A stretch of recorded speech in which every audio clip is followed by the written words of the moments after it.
ईश्वर अल्लाह तेरो नाम, ये वो लाइन है जिसको लेकर पटना के गांधी मैदान स्थित बापू सभागार में विरोध हुआ।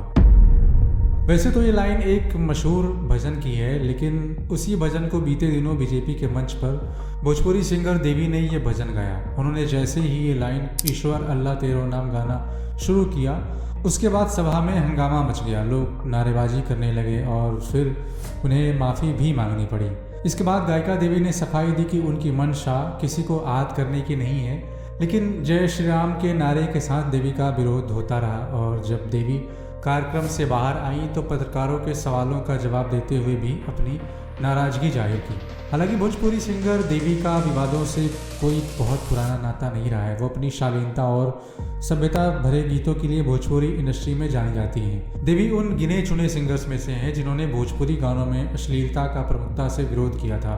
भोजपुरी इंडस्ट्री में महेंद्र मिश्र और भिखारी ठाकुर के गीतों से पहचान बनाने वाली देवी के अब तक लगभग 50 से ज़्यादा एल्बम रिलीज हो चुके हैं। और जब इस घटना की जानकारी लोगों तक पहुंची तो लोगों का भी अलग अलग विचार था, अलग अलग प्रतिक्रियाएं थी।